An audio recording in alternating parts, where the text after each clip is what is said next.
Hello dear students, welcome to great plus academy.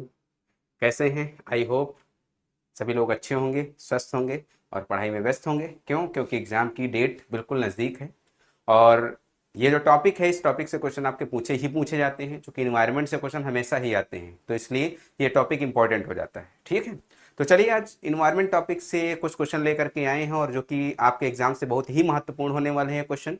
और इन question को आप आसानी से समझ सकते हैं, याद कर सकते हैं, सीख सकते हैं। ठीक है, तो ये चीज़ें जो हैं बार बार आपको क्वेश्चन करने से ही आती हैं। अगर आप बार बार क्वेश्चन करते हैं तो आपके दिमाग में कहीं ना कहीं उन चीज़ें जो है बैठ ही जाती हैं। तो पढ़ने से इम्पोर्टेंट है क्वेश्चन करना। हाँ जी, तो आप पढ़ते हैं और साथ में क्वेश्चन करते हैं तो ये बहुत ही अच्छी बात है। पढ़ाई भी करिए, क्वेश्चन भी करिए। कभी कभी क्या होता है, कुछ क्वेश्चन क्लासरूम में ही क्लियर हो जाते हैं, है ना।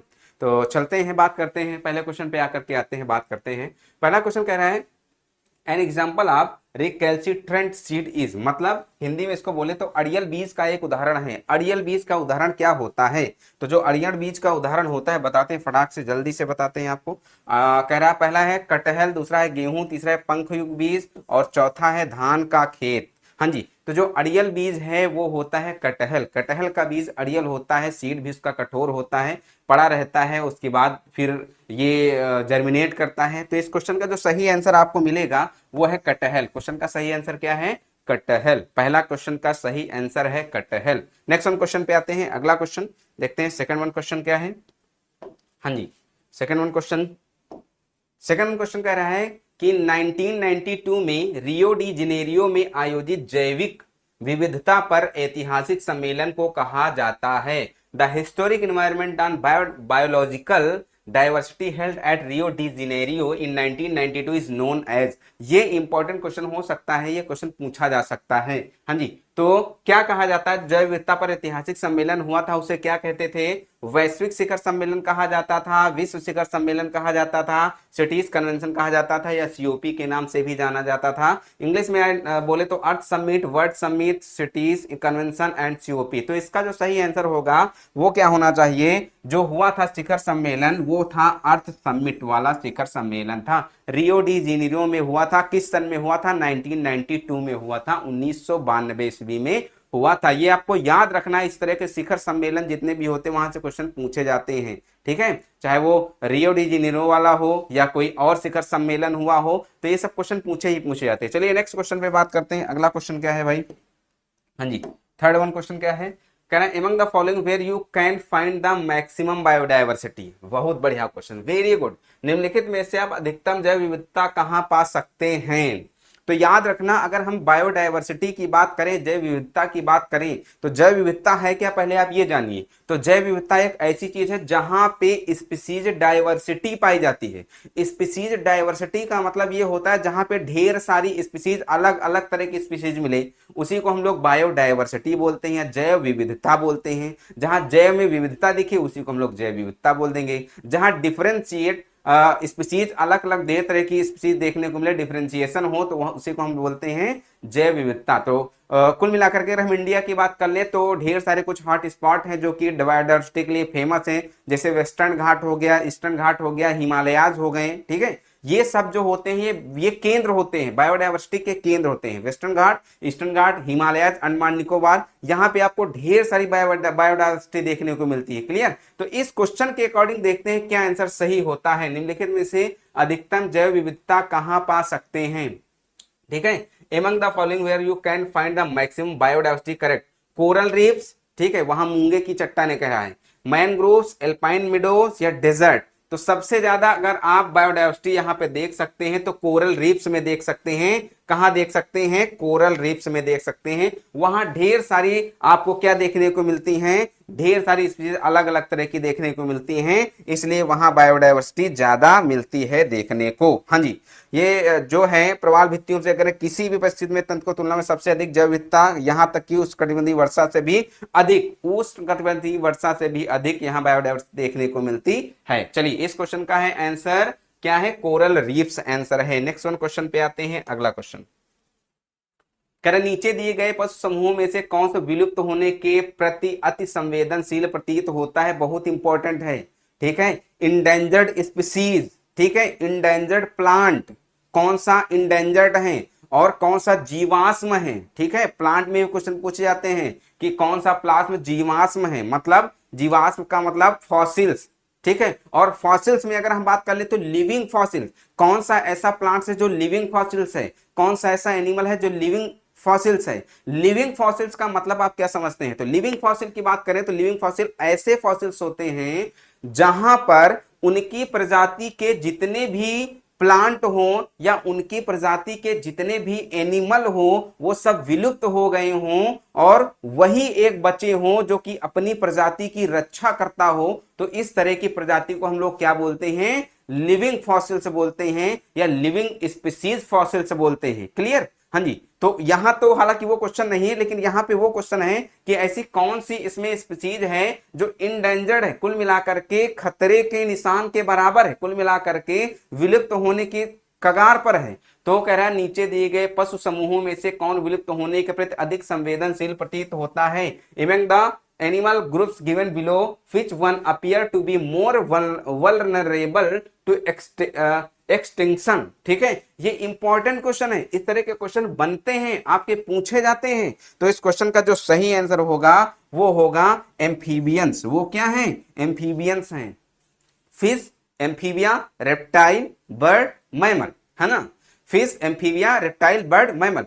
एम्फीबिया वो होते हैं जो पानी में भी रहते हैं और स्थल पे भी रहते हैं। ठीक है, जो पानी में भी रहते हैं और स्थल पे भी रहते हैं, जैसे मेढक।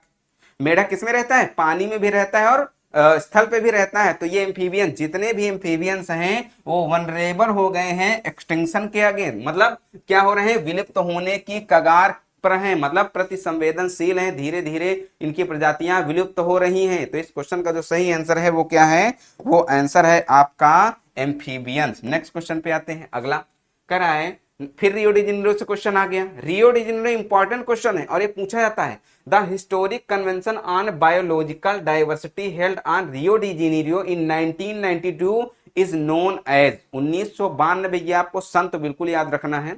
और ये कह रहा है, पहला कह रहा है द अर्थ समिट, दूसरा द वर्ल्ड समिट। बिल्कुल उसी तरह का क्वेश्चन है, बस इसमें कुछ चेंज कर दिया गया है। इसका सही जो आंसर आएगा वो क्या हो जाएगा, द अर्थ समिट। जैसे पहला क्वेश्चन था बिल्कुल उसी तरह का है। ठीक है, लैंग्वेज थोड़ा सा चेंज है। कह रहा 19 रियो डी जेनेरो में आयोजित जैविक विविधता में ऐतिहासिक सम्मेलन की किस नाम से जानता, बिल्कुल उसी तरह का क्वेश्चन, सेम सा टाइप हो गया है। नेक्स्ट क्वेश्चन पे आते हैं, अगला। हाँ जी, अगला कह रहा है which of the following forests is known as lungs of the planets, lungs of the planets of earth. बहुत इंपॉर्टेंट, हमारी समझ से तो ये पूछा जाना चाहिए, हमारी समझ से तो ये क्वेश्चन आना ही आना चाहिए, बहुत इंपॉर्टेंट है। पृथ्वी का फेफड़ा किसे कहते हैं, पृथ्वी का फेफड़ा किसे कहते हैं। तो पृथ्वी का जो फेफड़ा होता है, कुल मिलाकर के ऐसे जंगल जहां से क्या करते, ढेर सारी ऑक्सीजन आती है, ढेर सारी, कुल मिलाकर के पूरे अर्थ की 20 से 30% ऑक्सीजन वहीं से आती है। और तो और नई बात और सुनिए, आप क्या है, एक कुल मिलाकर के कह सकते हो, एक इंसान ही कह सकते हो, कुल ना साइंटिस्ट कह सकते हो उसको, ठीक है, फिलोसोफर भी नहीं कह सकते हो। तो एक इंसान ऐसा है जो कह रहा है कि आगे चल करके जो ये अमेज़न जो भी फॉरेस्ट है, जो भी मान लीजिए इस क्वेश्चन का जो भी आंसर है, ठीक है, जो अमेज़न, चलिए हमने बात मुंह से निकल गई तो बता ही देते हैं, जो अमेज़न रेन फॉरेस्ट है वो कह रहे हैं कि आगे चल करके हम इसका टैक्स लेंगे। और उस इंसान का नाम है रॉबर्ट कॉन्स्टेंजा।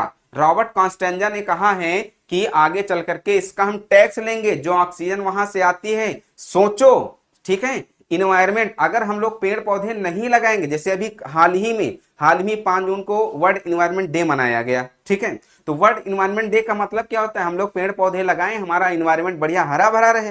लेकिन ऐसा कुछ नहीं है, लोग पेड़ लगाना तो छोड़ो, लोग पेड़ काट रहे हैं, ठीक है। और जब पेड़ काट रहे हैं तो क्या हो रहा है, गर्मी बढ़ रही है, ठीक है, क्योंकि वही हमें ऑक्सीजन देते, वही ठंडी हवाएं भी देते हैं, ठीक है। तो होगा क्या, धीरे धीरे पेड़ कटते चले जाएंगे, अमेज़न रेन फॉरेस्ट वो अपना टैक्स लगाते रहेंगे। कॉन्स्टेंजा साहब डॉलर में टैक्स लगाए, उन्होंने सीधा सीधा लिखा है कि डॉलर में टैक्स लगेगा, ठीक है, और वो डॉलर में टैक्स लगाएंगे तो धीरे धीरे क्या होगा, ऑक्सीजन बिकने लगी। अभी तो सिलेंडर में खैर बिकती है हॉस्पिटल में, वो तो बात छोड़िए, है ना। अब क्या होगा, नॉर्मल सांस लेने पर भी टैक्स लगेगा। तो कंडीशन कुछ गड़बड़ होने वाली, इसलिए सभी लोग क्या करें, पौधे लगाएं, ठीक है, पेड़ लगाएं। चलिए इस पे बात करते हैं। तो अपने टॉपिक पे आते सीधे सीधे, कॉन्स्टेंडस आप बोले थे कि उस पर हम टैक्स लगाएंगे, उन्होंने डॉलर में उसकी प्राइस भी लिखी थी। हाँ जी, तो क्या which of the following forest is known as the lungs of the planet earth, तो वो इसका आंसर जो सही हो जाएगा वो क्या हो जाएगा, Amazon rain forest. Amazon rain forest is important question for this, ठीक है, ये इंपॉर्टेंट क्वेश्चन हो जाता है यहाँ पे। नेक्स्ट वन क्वेश्चन, अगला क्वेश्चन नंबर 7, एक सींग वाला गैंडा निम्नलिखित में से किस अभ्यारण्य के लिए विशिष्ट है। एक सींग वाला गैंडा, हाँ जी 7 नंबर क्वेश्चन है, एक सींग वाला गैंडा। सीधा सिंपल क्वेश्चन, ये सब याद करने वाले हैं, ठीक है। एक सींग वाला गैंडा जो किस अभ्यारण्य में है, कुल मिलाकर फॉलोइंग सेंचुरीज में है, तो वो काजीरंगा नेशनल पार्क है, यहाँ पे पाया जाता है एक सींग वाला, ठीक है। नेक्स्ट वन क्वेश्चन, अगला, हाँ जी, निम्नलिखित में से कौन भारतीय संदर्भ में एक आक्रामक विदेशी प्रजाति नहीं है। Which of the following is not an invasive alien species in the Indian context, ठीक है। देखो एलियन स्पीसीज क्या होती है हम आपको बताते हैं। जैसे एलियन स्पीसीज वो होती है, जैसे कि आप एक बात कर लें तो आप नाम सुना होगा, ठीक है, कांग्रेस ग्रास, एक एग्जांपल लेकर के बताते, कांग्रेस ग्रास। हुआ क्या, जब देश आजाद हुआ, आजाद होने के बाद ढेर सारी भुखमरी बढ़ी, ठीक है, हमारे यहाँ गेहूं की कमी हो गई, ठीक है, तो गेहूं हमें बाहर से मंगाना पड़ा। तो गेहूं जब बाहर से मंगाना पड़ा था, उस समय क्या हुआ था, जो बाहर से गेहूं आया था वहां से एक पौधा आ गया था जिसको हम लोग बोलते हैं कांग्रेस ग्रास, पार्थेनियम जिसको हम लोग बोलते हैं, जिसको हम लोग बोलते हैं पार्थेनियम, कांग्रेस ग्रास। वो कांग्रेस ग्रास क्या थी, यहां आकर के गेहूं में मिल करके आया, और गेहूं जब बोया गया, ठीक है, तो ढेर सारे पार्थेनियम के पौधे उस गेहूं में आ गए, ठीक है। तो जो पार्थेनियम वहां से आए वो क्या किए, गेहूं की फसल को नष्ट किए। तो ये जो प्लांट आया बाहर से आया और इंडिया में आकर के नुकसान पहुंचा रहा है, इसको हम लोग बोलते हैं एलियन प्लांट। इसको क्या बोलते हैं, एलियन प्लांट। इसी तरह एक और प्लांट है, जैसे आप जानते हो तालाबों में एक नीले कलर की, हरे कलर का एक वो होता है जो पूरे तालाब को घेरे रहता है, पानी नहीं दिखाया जाता, जिसको बोलते हैं हम लोग इकार्निया, जिसको हम लोग इकार्निया बोलते हैं, ठीक है। इकार्निया बाहर से पौधा लाया गया था, काहे के लिए, बाहर से पौधा लाया गया था सजावटी पौधों के लिए, ऑर्नामेंटल प्लांट के लिए। लेकिन हुआ क्या, जब बाहर से पौधा यहां लाया गया तो यहां तालाब में डाल दिया गया, और तालाब ये इतनी जल्दी बढ़ता है कि पूरे तालाब को पूरा घेर लेता है, ठीक है, पूरे तालाब को घेर लेता है, और तालाब की जितनी भी ऑक्सीजन है उसको ये खींच लेता है, सब ऑक्सीजन को ये खींच लेता है, और तालाब की मछलियां मर जाती हैं। क्योंकि बात यहां पर जान मिली कब, बंगाल का जो मुख्य भोजन होता है वो होता है मछली चावल या मछली भात, ठीक है। तो वहां पे क्या हुआ, वहां पे भी ये लगाया गया, और वहां पे जब ये लगाया तो बहुत तेजी से ग्रो किया, हर तालाब में पहुंच गया, कोई ले जा करके डाल दिया, कैसे क्या, हर तालाब में पहुंच गया, वहां की मछलियां मरने लगी। वहां जब मछलियां मरने लगी तो पता चला धीरे धीरे कि यही एक पौधा जो मछलियों को मारता है, इसलिए इस पौधे का नाम भी रखा गया, इस पौधे का नाम रखा गया टेरर ऑफ बंगाल, ठीक है। बंगाल का बंगाल का, ठीक है, जो बोलते हैं टेररिस्ट को हम लोग बोलते हैं क्या, हिंदी में बोलते हैं, बंगाल का टेररिस्ट है वो, बंगाल का क्या है, टेररिस्ट है, ठीक है। तो इसलिए टेरर ऑफ बंगाल भी उसको बोला गया, और उस पौधे का नाम है आइकॉर्निया, इकॉर्निया के नाम से हम लोग पढ़ते हैं अंग्रेजी में, इकॉर्निया, ठीक है। तो वो बाहर से लाए गए थे, तो वो एलियन प्लांट है। इसमें कह रहा है कि विच of the following is not an invasive alien species in the Indian context. ये क्वेश्चन थोड़ा दूसरा है, कारण में कौन सा भारतीय संदर्भ में एक आक्रामक विदेशी प्रजाति नहीं है, भारतीय संदर्भ की बात कही जा रही है। तो याद रखना इसमें कौन सा है, साइनोडॉन। साइनोडॉन को हम लोग बोलते हैं दूब घास, ये क्या है, दूब घास है। साइनोडॉन को हम लोग क्या बोलते हैं, दूब घास। लैंटाना कमारा, पार्थेनियम की देखो बात आ गई, बाहर से लाया गया था, लैंटाना कमारा भी लाया गया था। इकॉर्निया की बात आ गई, वेरी गुड, इकॉर्निया भी है, पार्थेनियम भी है, लैंटाना भी है। साइनोडॉन बाहर से नहीं लाया गया था। साइनोडॉन क्या होती, दूब घास, जो कि हम लोगों के यहाँ उगती बहुत ज्यादा होती है, ठीक है, और ये इसको बोलते हैं साइनोडॉन, साइनोडॉन दूब घास। तो इस क्वेश्चन का आंसर सही क्या हो जाएगा, ए आंसर सही हो जाएगा। क्लियर, लैंटाना कमारा, पार्थेनियम, इकॉर्निया, सब कुछ इसमें दिया है। नेक्स्ट वन क्वेश्चन, अगला 9 number, which of the following is an endangered plant species of India.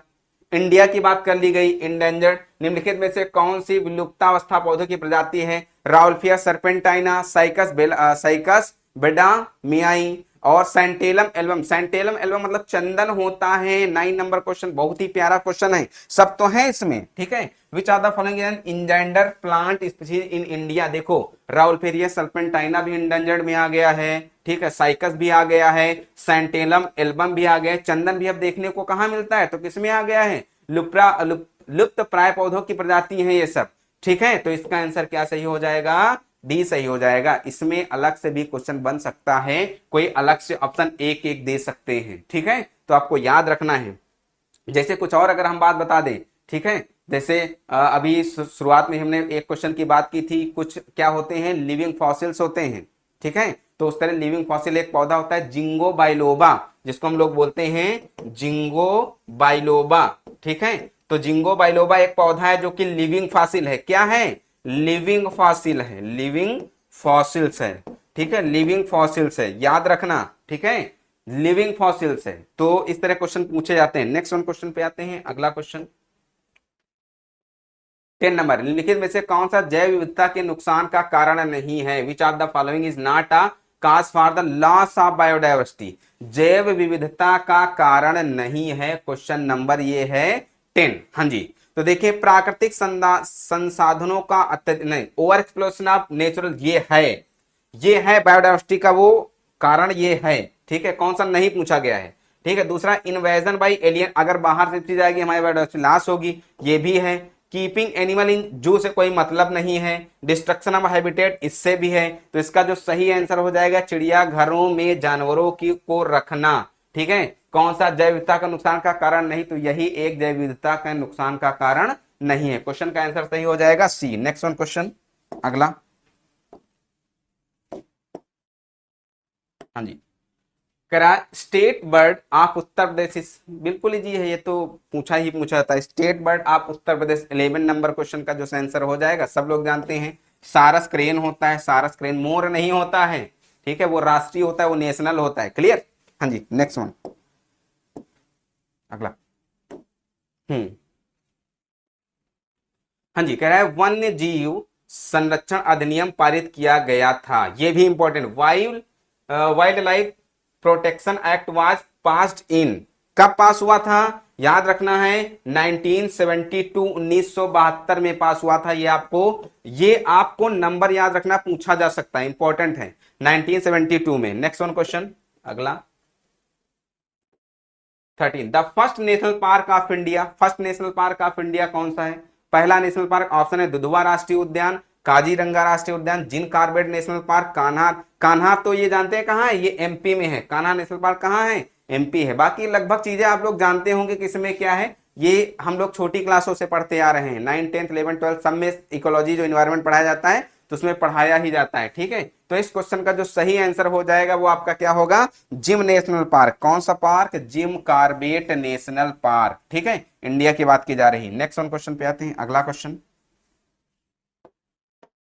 हाँ जी, कह रहे हैं प्रजातियां पृथ्वी पर पौधों और जानवरों के सबसे संकटग्रस्त भंडार हैं, are responsible rich most threatened reservoir of plants and animal on earth, ठीक है। ऐसी कौन सी प्रजातियां हैं, प्रजातियां पृथ्वी पर पौधों और जानवरों के सबसे संकटग्रस्त भंडार हैं, red data book, hot spot, botanical gardens और जर्म प्लाज बैंक। बहुत ही प्यारा क्वेश्चन है ये, बहुत ही प्यारा क्वेश्चन है। कह रहा है कि are species rich most threatened reservoir of plant and animals on earth, ठीक है, on earth. 14 number red data book, hot spot, botanical garden, germplasm bank, ठीक है। 14 नंबर का जो आंसर सही हो जाएगा, आपको पता है अभी हम बात कर रहे थे कुछ हॉट स्पॉट्स होते हैं जहां पे क्या होता है, इंडेंजर्ड प्लांट्स और एनिमल अर्थ पे वहां पे दिखते भी हैं, ठीक है। तो ये क्या है, इसका जो सही आंसर हो जाएगा वो हॉट स्पॉट हो जाएगा। नेक्स्ट वन, ठीक है, सही आंसर क्या हो जाएगा, hot spot, hot spot. Next one, अगला question, species that are no longer known to exist in the wild but survive under captivity और कल्टीवेशन, वे प्रजातियां जो अब जंगल में मौजूद नहीं हैं लेकिन कैद या खेती के तहत जीवित रहती, जंगल में मौजूद नहीं हैं लेकिन जीवित रहती हैं, तो उनको हम लोग क्या बोलते हैं,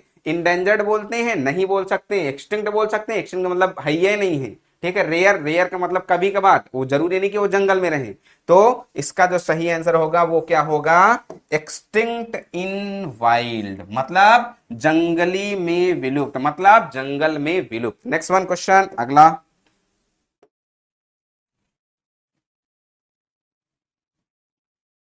अगला क्वेश्चन क्या है? अगला क्वेश्चन कह रहा है which method of calculating diversity refers to the number of species in a single community. ठीक है, which method of calculating diversity refers to the number of species in a single community. हाँ जी, कह रहा है विविधता की गणना करने की कौन सी विधि एक ही समुदाय में प्रजातियों की संख्या को संदर्भित करता है।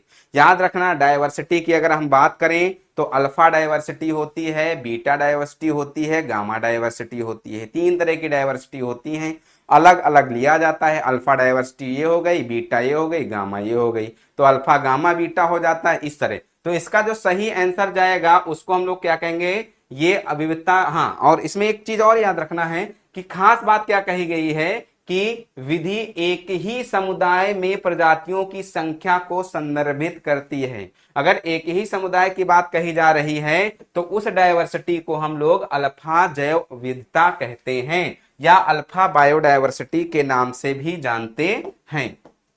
नेक्स्ट क्वेश्चन 17 नंबर, कह रहा है जैव विविधता शब्द किसके द्वारा गढ़ा गया था। बायोडायवर्सिटी जो वर्ड है वो किसने दिया था, biodiversity word, the term biodiversity was coined, term शब्द किसने दिया था, खोज किसने की, अलग अंतर होता है।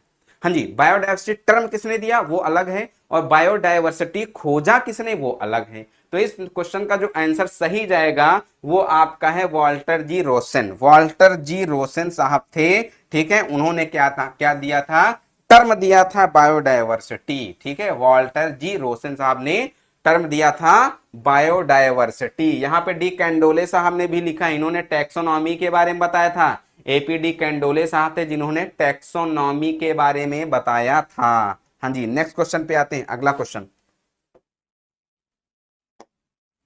नेक्स्ट क्वेश्चन, अगला क्वेश्चन कह रहा है ऑर्थोडॉक्स, रूढ़िवादी, ऑर्थोडॉक्स यहां लिखा है, ऑर्थोडॉक्स होता है। ऑर्थोडॉक्स बीज वे हैं जो, orthodox seed are those that, सुखाकर मर जाते हैं, ठंडे तापमान पर मर जाते हैं, ठंडे तापमान पर व्यवहार्य बने रहते, इसमें से कोई नहीं, are killed by drying, are killed at freezing temperature, remain viable at freezing temperature, none of the above. इस क्वेश्चन का सही आंसर क्या हो जाएगा, ऑर्थोडॉक्स सीड क्या होते हैं, ऐसे सीड होते हैं जो ठंडे तापमान पर मर जाते हैं, ऐसे जो ठंडे तापमान पर मर जाते हैं।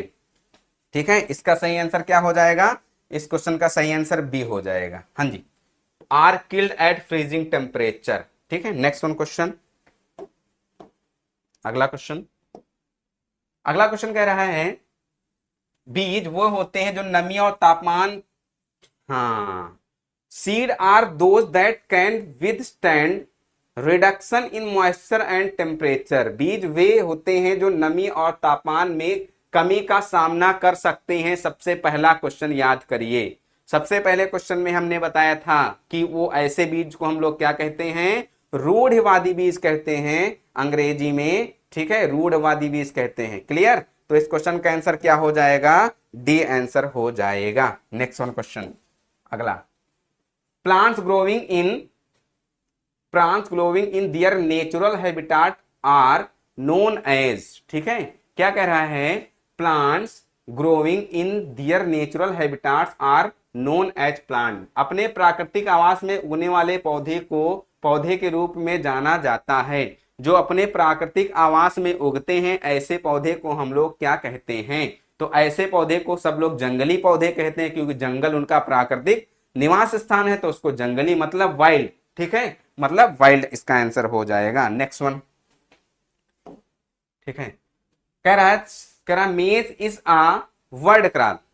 ठीक है, मेज इज आ वर्ड, मक्का। ठीक है, देख रहा है मक्का एक विश्व फसल है। देखो मक्का को बढ़ावा दिया जा रहा है, इसलिए मक्का को हम नई फसल के रूप में जानते हैं, नई प्राकृतिक फसल के रूप में जानते हैं। तो इसका जो सही आंसर हो जाएगा वो क्या हो जाएगा, न्यू। ठीक है, the phrase new word crops, phrase new word crops किसको जानते हैं? मक्के को हम लोग जानते हैं। नेक्स्ट वन, अगला क्वेश्चन। क्या कह रहा है? ने खेती वाले पौधों की उत्पत्ति के केंद्रों की अवधारणाओं को प्रतिपादित किया। Pro propounded the concept of centres of origin of cultivated plant. कौन से भैया वो साइंटिस्ट थे जिन्होंने क्या किया था? ने खेती वाले पौधे की उत्पत्ति के केंद्रों की अवधारणा को प्रस्तुत किया था। सबसे पहले इन्होंने कुछ केंद्र बनाए थे खेती वाले, ठीक है, कि उत्पत्ति के केंद्रों की अवधारणा को प्रस्तुत किया था। 22 नंबर क्वेश्चन का जो सही आंसर होगा वो क्या हो जाएगा? बस ये याद ही रखना है। इनको बोलते हैं इंग्लिश में निकोलाई, ठीक है, इवानोविच, ठीक है, वाविलो, ठीक है, निकोलाइच लाई इवानोविच वाविलो, ये नाम आप सिर्फ याद रखना बस। क्लियर? नेक्स्ट वन क्वेश्चन, अगला। germplasm is the genetic material present in an organism especially in the germ cells। ठीक है, जर्मप्लाज्म किसी जीव में विशेषकर उसकी जनन कोशिकाओं में मौजूद आनुवंशिक सामग्री है। ये सही है या गलत है? ये सही है या गलत है? ये सही है या गलत है? ये बिल्कुल सही है। कह रहा है germplasm is the genetic material present in organism specially in its germ cells. तो ये क्या है? ये ट्रू है। ये क्या है? ट्रू है। नेक्स्ट वन क्वेश्चन बिल्कुल उसी तरह। किसी जनसंख्या में मौजूद जीन और एलील के कुल सेट को आनुवंशिक क्षरण के रूप में जाना जाता है। The total set of genes and alleles present in a population is known as genetic erosion. गलत है, ये बिल्कुल गलत है। ये क्या है? फॉल्स है। ये क्या है? फॉल्स है। नेक्स्ट वन और आज का लास्ट क्वेश्चन, वो क्या कह रहा है? कह रहा है अत्यंत निम्न तापमान पर जर्मप्लाज्म के संरक्षण को क्रायो प्रिजर्वेशन कहा जाता है।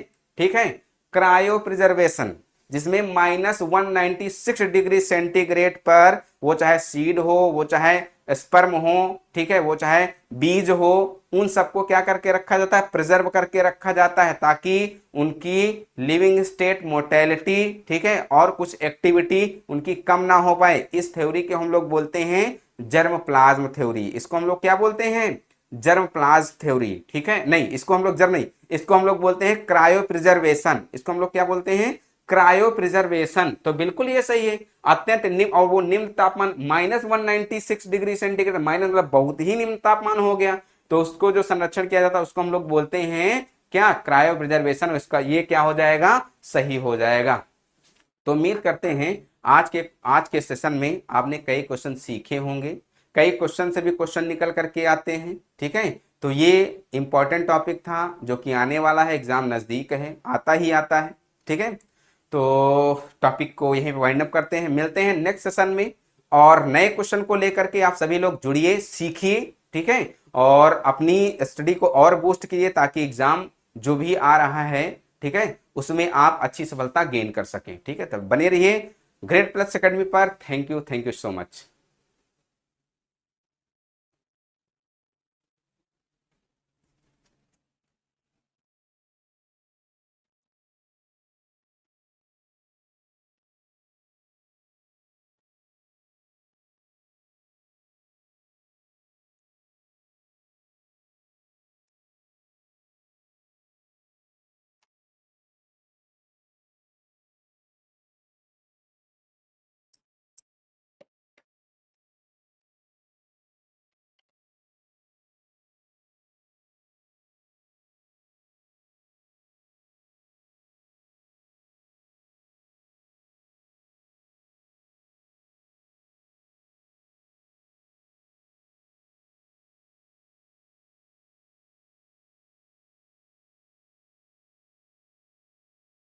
हेलो डियर स्टूडेंट्स, कैसे हैं? आई होप अच्छे होंगे, स्वस्थ होंगे और पढ़ाई में व्यस्त होंगे। चलिए, आज का जो सेशन है, इस सेशन में आपको क्वेश्चन कराए जाएंगे और वो क्वेश्चन जो हैं वो रिप्रोडक्टिव जो इवेंट हैं उससे कुछ क्वेश्चन हैं। इवेंट में आपको कई चीज़ें देखने को मिलेंगी और इस क्वेश्चन में जो भी क्वेश्चन आज कराएंगे इससे आपके एग्जाम में आने वाले क्वेश्चन, मतलब इंपॉर्टेंट क्वेश्चन हैं आज के। आज आपको सीखना है कि कौन कौन से क्वेश्चन इंपॉर्टेंट हैं, हाँ जी, और उसके अकॉर्डिंग आपको आंसर बताने हैं। तो चलिए पहले क्वेश्चन पे आते हैं, ज़्यादा देर नहीं करते हैं। तो सबसे पहला क्वेश्चन आपकी स्क्रीन पे है, वो कह रहा है कि bananas are seedless because they ठीक है, बनाना मतलब केला, केला में सीड नहीं पाए जाते हैं। क्यों नहीं पाए जाते हैं, उसका करेक्ट ऑप्शन आपको बताना है। क्यों? क्योंकि वो एसेक्सुअली रिप्रोड्यूस होता है। एसेक्सुअली रिप्रोडक्शन होता है जिसमें कि गैमीट फॉर्मेशन नहीं होता, तो गैमीट नहीं बनते तो सीड नहीं बनता, ये भी है। दूसरा कह रहा है आर ट्रिप्लॉइड, ट्रिप्लॉइड तो बिल्कुल नहीं होता है। ठीक है। तीसरा कह रहा है आर स्प्रेड विद हार्मोन्स, ठीक है, मतलब हार्मोन का छिड़काव किया जाता है इसलिए। और चौथा कह रहा है आर पार्थेनोकार्पिक। ठीक है। तो अगर आपने पढ़ा होगा तो सबसे बढ़िया जो इसका एग्जाम्पल है, सबसे बढ़िया जो इसका आंसर है वो क्या है, banana is natural parthenocarpic fruit from without fertilisation of ova. तो इसका सही आंसर क्या हो जाएगा, पार्थेनोकार्पिक आंसर हो जाएगा। हाँ जी, इसका सही आंसर क्या होगा, पार्थेनोकार्पिक। हाँ जी, तो पहले क्वेश्चन का जो आंसर है वो क्या है, पार्थेनोकार्पिक आंसर है जी। इस क्वेश्चन का जो सही आंसर है वो है पार्थेनोकार्पिक। नेक्स्ट वन क्वेश्चन पे आते हैं। अगला question second formation of an organism without fertilization is known as. ऐसे क्वेश्चन आते ही आते हैं, बिना निषेचन के किसी जीव का निर्माण करना क्या कहलाता है। ठीक है, formation of an organism without fertilization is known as. Option है पार्थेनोकार्पी, ऑप्शन है पार्थेनोजेनेसिस, ऑप्शन है पॉली इम्ब्रियोनी, ऑप्शन है पॉलीगैमी। तो पार्थेनोकार्पी तो यहाँ पे होगा नहीं, क्योंकि ये फॉर्मेशन कह रहा है, और जहाँ पे फॉर्मेशन और मेचुरेशन होता है वहां पे हम लोग जेनेसिस वर्ड इस्तेमाल करते हैं। जैसे स्पर्म का फॉर्मेशन मेचुरेशन, वहां पे स्पर्मेटोजेनेसिस, ओवा का फॉर्मेशन तो ओजेनेसिस। हाँ जी, तो इस तरह यहाँ पे विदाउट फर्टिलाइजेशन ऑर्गेनिज्म क्या हो रहा है, का बनना क्या कहलाता है, तो वो है पार्थेनोजेनेसिस। उसको क्या कहते हैं, उसको कहते हैं पार्थेनोजेनेसिस। पार्थेनोजेनेसिस वो चीज है जिसमें formation of an organism without fertilization is known as parthenogenesis. Next one question, अगला क्वेश्चन क्या है भाई, थर्ड वन क्वेश्चन कह रहा है कि पार्थेनोजेनेसिस रिफर्स टू, अगला बहुत प्यारा। अब देखो, अभी आपने पढ़ा किसी की ऑर्गेनिज्म का बनना बिना फर्टिलाइजेशन के, ठीक है, तो उसको हम लोग क्या करते हैं, पार्थेनोजेनेसिस कहते हैं। अब यहाँ पे है कि the parthenogenesis is refer to, parthenogenesis को संदर्भित, अनिषेक जनन को संदर्भित करता है with seed after pollination. With seed after pollination का तो यहाँ कोई मतलब ही नहीं बनता है, परागण के बीज, बीज के साथ, इसका तो कोई मतलब ही नहीं बनता है। तीसरा कह रहा है to form new organism without fertilization, यही तो अभी पढ़ के आए हो, यही तो पढ़ के आए हो कि to form new organism without fertilization, तो इसी को हम लोग क्या कहते हैं, पार्थेनोजेनेसिस कहते हैं। तो ये बहुत प्यारा क्वेश्चन है, ये क्वेश्चन आ सकता है आपके एग्जाम में, इसको आपको ध्यान देना है कि पार्थेनोजेनेसिस क्या होता है। हाँ जी, नेक्स्ट वन क्वेश्चन पे आते हैं। अगला question, question number 4, an example of a naturally occurring parthenocarpic fruit. ये इंपॉर्टेंट है, ये बहुत इंपॉर्टेंट है, ये क्वेश्चन आ सकता है, ये क्वेश्चन आ सकता है, ये इंपॉर्टेंट है। एग्जाम्पल बताना है नेचुरली अकरिंग पार्थेनोकार्पिक फ्रूट। कौन सा नेचुरली अकरिंग पार्थेनोकार्पिक फ्रूट होगा, तो सिलेक्ट द करेक्ट ऑप्शन। पहला है गुआवा।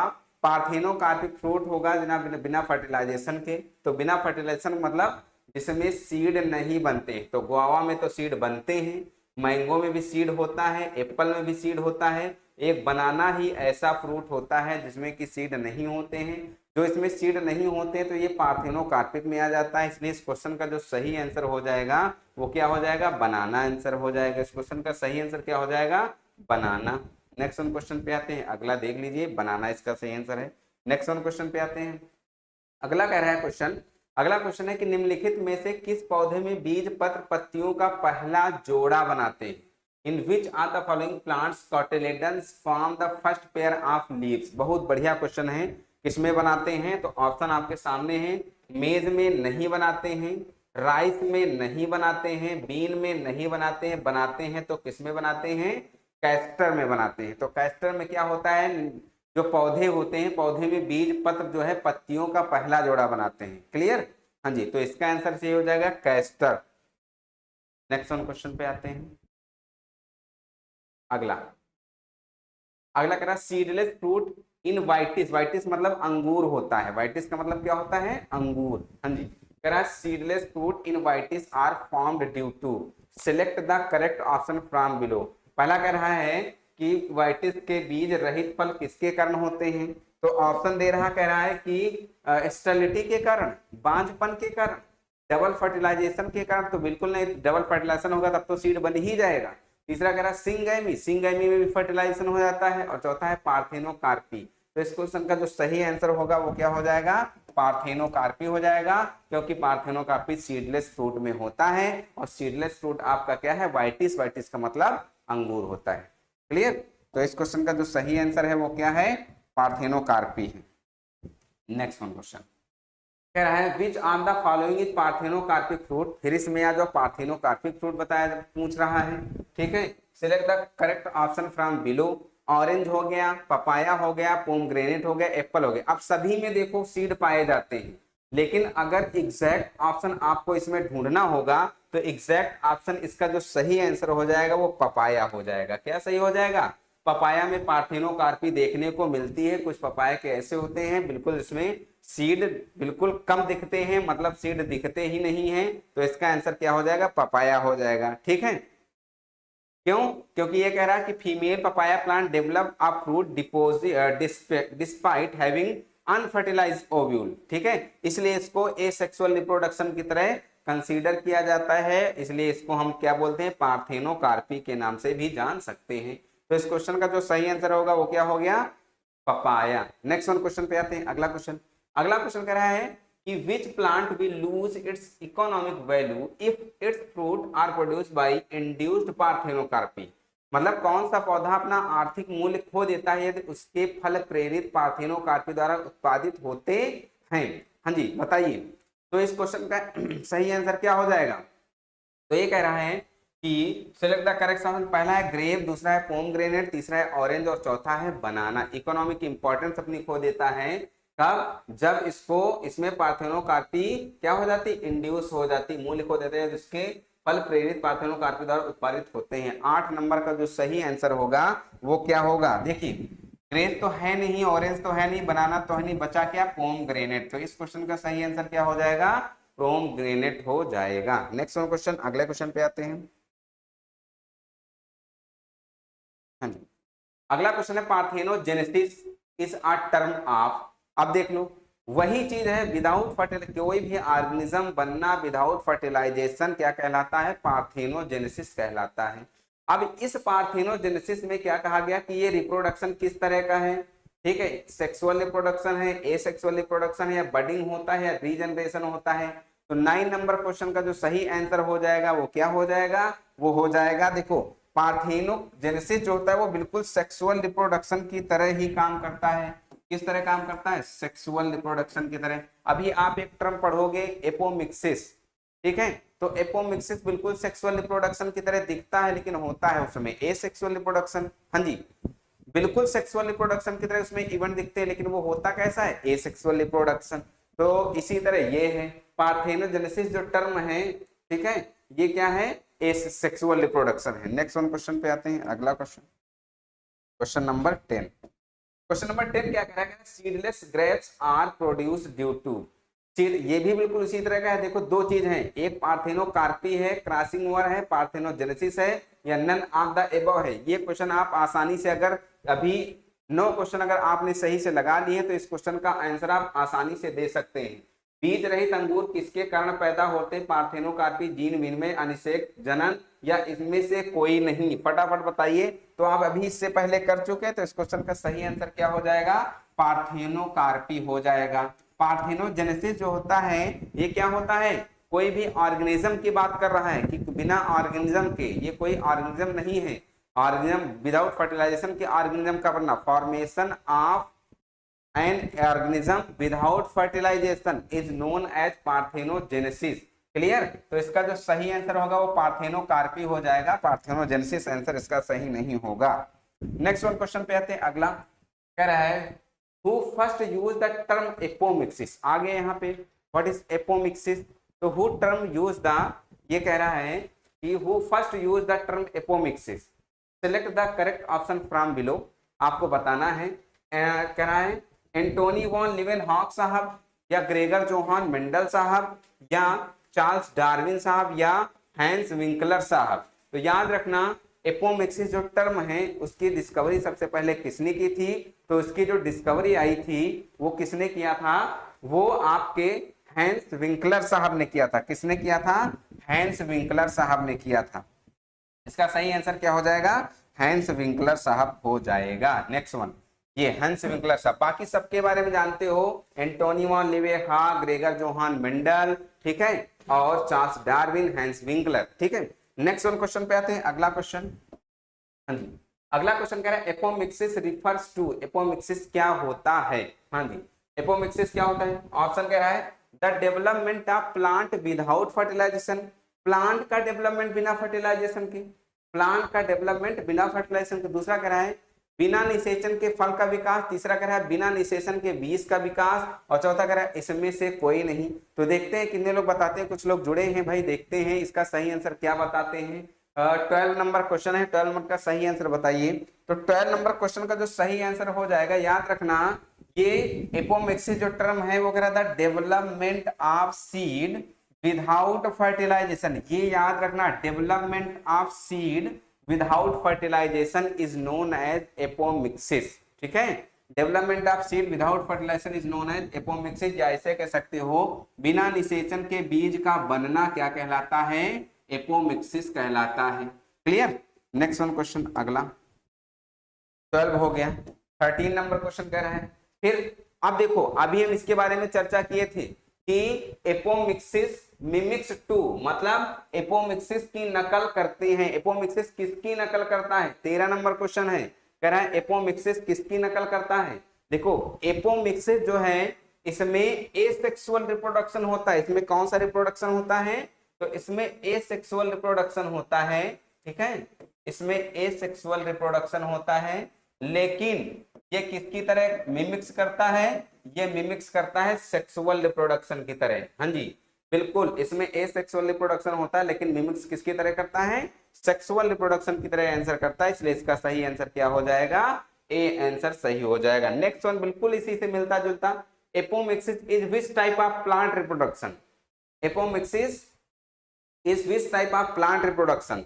हाँ जी, तो अभी हमने बताया मिमिक्स सेक्सुअल रिप्रोडक्शन की तरह करता है, लेकिन होता कैसा है? Asexual reproduction. तो इसका जो सही आंसर हो जाएगा वो क्या हो जाएगा? Apomixis is which type of plant reproduction, तो वो क्या होगा?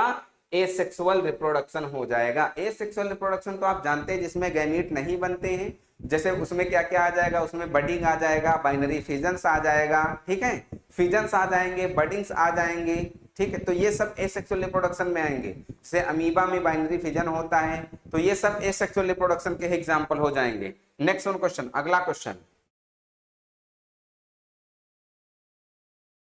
हाँ जी, कह रहा है एपोमिक्सिस इज मोर फ्रीक्वेंट इन, सबसे अच्छी एपोमिक्सिस अधिक बार होता है फ्रूट क्रॉप में, फील्ड क्रॉप में, वेजिटेबल क्रॉप में, गार्डन क्रॉप में। तो याद रखना, जो एपोमिक्सिस होता है उसको हम लोग ज्यादातर फ्रूट क्रॉप में देखते हैं, बिना फर्टिलाइजेशन के सीड बनना, ठीक है, क्या कहलाता है?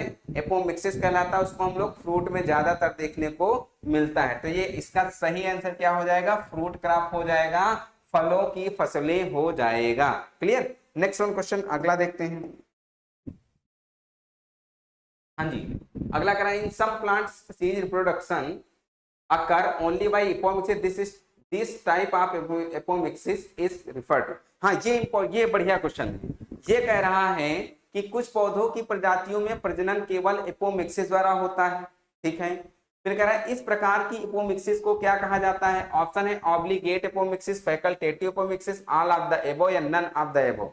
तो याद रखना, जो इस तरह का एपोमिक्सिस होती है कि कुछ पौधों की प्रजातियों में प्रजनन केवल एपोमिक्सिस द्वारा होता है, इस प्रकार की एपोमिक्सिस को हम लोग क्या कहते हैं? तो वो बेटा ऑब्लिगेट एपोमिक्सिस होती है। कैसी एपोमिक्सिस होती है? ऑब्लिगेट एपोमिक्सिस होती है। और ऑब्लिगेट एपोमिक्सिस होती क्या है ये भी आप जान लीजिए। ऑब्लिगेट एपोमिक्सिस क्या होती है? तो ऑब्लिगेट एपोमिक्सिस जो होती है उसमें क्या होता है, मतलब ऐसी स्पीशीज होती है जिसमें क्या होता है? पार्थेनोकार्प एपोमिक्सिस होती है, ठीक है, सिर्फ और सिर्फ एपोमिक्सिस होती है, तो उसको हम लोग बोलते हैं ऑब्लिगेट एपोमिक्सिस बोलते हैं। Next one question, apomixis does not permit which of the following, apomixis निम्नलिखित में से किसकी अनुमति नहीं देता है? Law of dominance, law of segregation, law of independent assortment, all none of the, देखो किसकी कह रहा है, apomixis does not permit which of the following, जिसमें प्योर गैमीट बनेंगे, ट्रू गैमीट बनेंगे, उसको हम लोग उसको एपोमिक्सिस परमिट नहीं देता है। तो लॉ ऑफ डोमिनेंट में प्योरिटी नहीं होती क्योंकि हाइब्रिड बनता है। दूसरा लॉ ऑफ सेग्रीगेशन, सेग्रीगेशन में प्योर गैमीट बनते हैं। Clear. Law of independent assortment, इसमें भी स्वतंत्र हो जाते हैं और अपने अपने गैमीट बना लेते हैं। तो इसका जो सही आंसर हो जाएगा वो क्या हो जाएगा, लॉ ऑफ सेग्रीगेशन हो जाएगा, मतलब बी आंसर हो जाएगा। क्यों हो जाएगा, क्योंकि इसको प्योरिटी ऑफ गैमीट के नाम से भी जानते हैं। लॉ ऑफ सेग्रीगेशन ये मेंडल्स का लॉ है। मेंडल ने 3 लॉ दिए थे, पहला लॉ ऑफ डोमिनेंट दिया था, दूसरा लॉ ऑफ सेग्रीगेशन दिया था और तीसरा लॉ ऑफ इंडिपेंडेंट असॉर्टमेंट दिया था। तो ये जो लॉ सेकंड नंबर है इसको प्योरिटी लॉ के नाम से भी जानते हैं, लॉ ऑफ प्योरिटी के नाम से भी जानते हैं। तो हमने बताया जिसमें प्योरिटी होती है, ठीक है, वो उसको एपोमिक्सिस परमिट नहीं देता है। नेक्स्ट वन क्वेश्चन पे आते हैं, अगला क्वेश्चन। अगला क्वेश्चन है एपोमिक्सिस डज नॉट परमिट, बिल्कुल उसी तरह के union of male and female gamete, recombination, variability या ऑल ऑफ द अबव।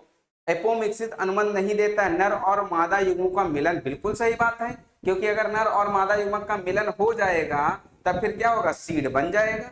ठीक है, यही तो कह रहा है, union of male and female gamete, और मेल और फीमेल गैमीट अगर मिल गए तो क्या हो जाएगा, सीड बन जाएगा। और एपोमिक्सिस उसकी वो नहीं दे रहा है, क्योंकि विदाउट सीड का बनना ही एपोमिक्सिस कहलाता है।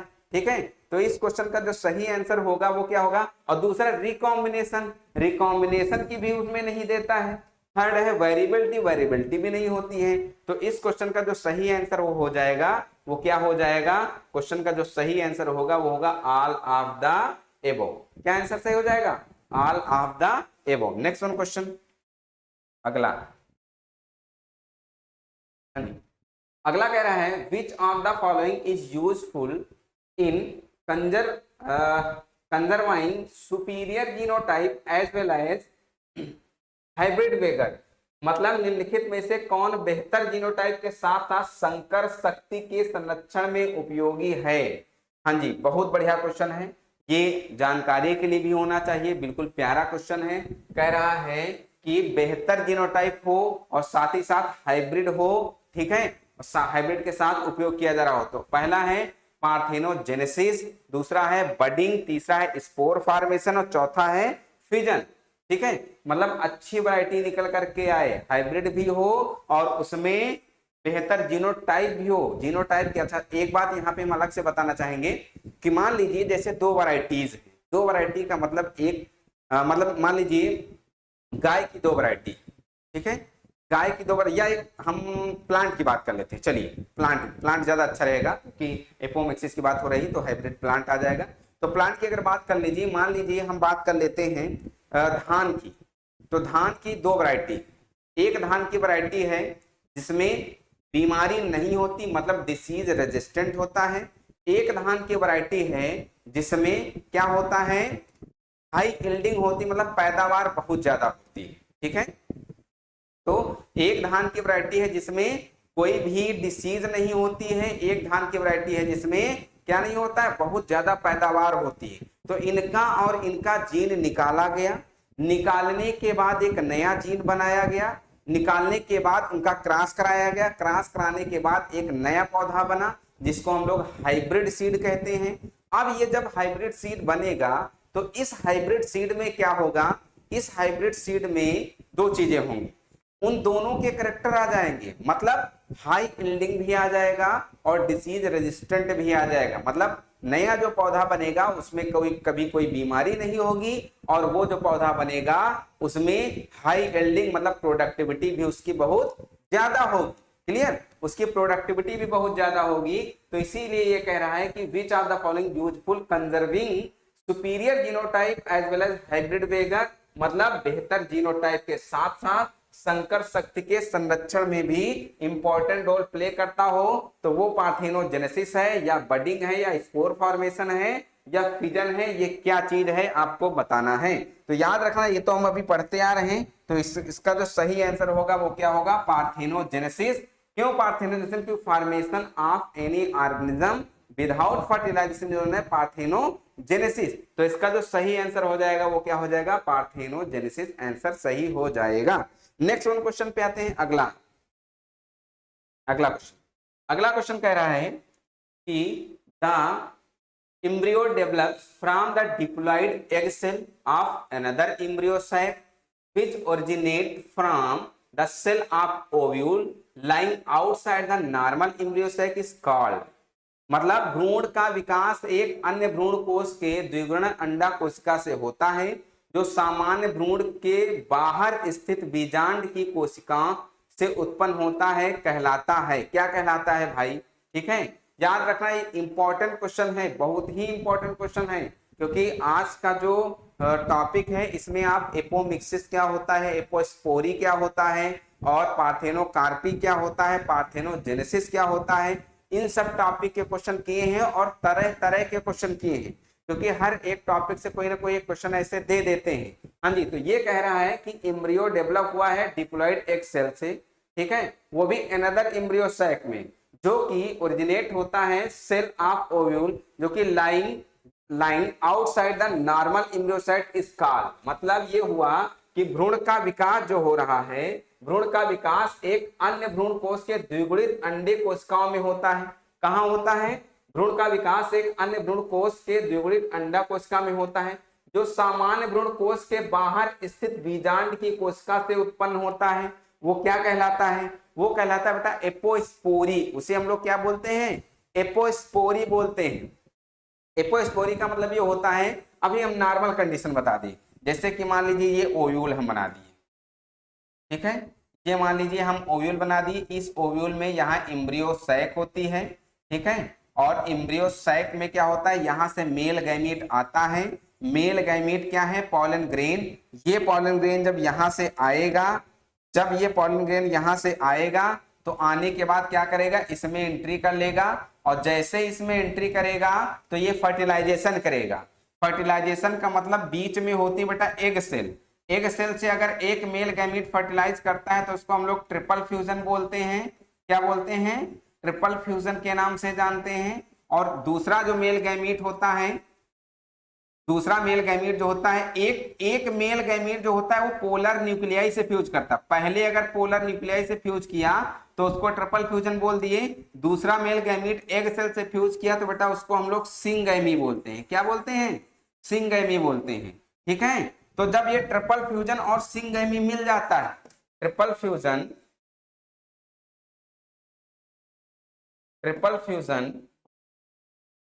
प्लस सिंगैमी, ट्रिपल फ्यूजन और सिंगैमी जब बेटा मिल जाता है तो उसी को हम लोग यहाँ पे नाम दे देते हैं डबल फर्टिलाइजेशन। उसी का नाम हम लोग क्या देते हैं, डबल फर्टिलाइजेशन, जिसकी खोज नेवास्टिन साहब ने किया था, ठीक है। नेवास्टिन साहब ने डबल फर्टिलाइजेशन की डिस्कवरी की थी, ठीक है।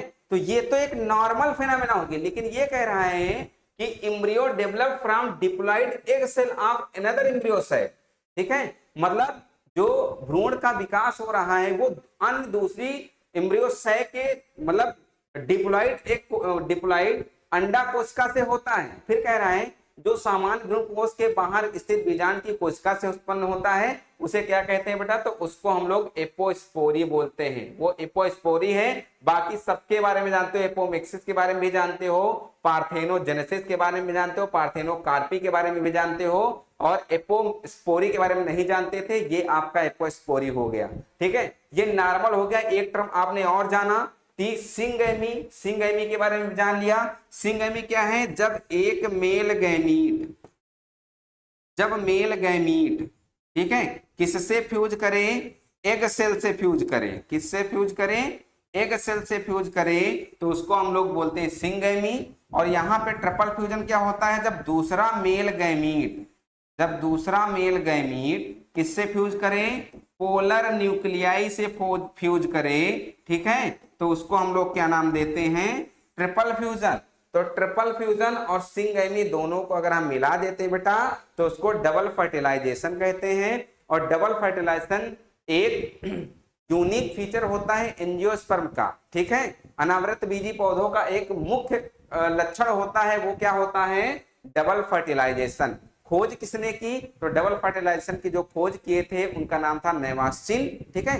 तो ये आपके क्वेश्चन थे 20 क्वेश्चन, और आई होप आपने सभी क्वेश्चन को समझा होगा, अच्छे से समझा होगा, समझ में आया होगा। तो आज की क्लास यहीं पे बाइंड अप करते हैं। Thank you so much.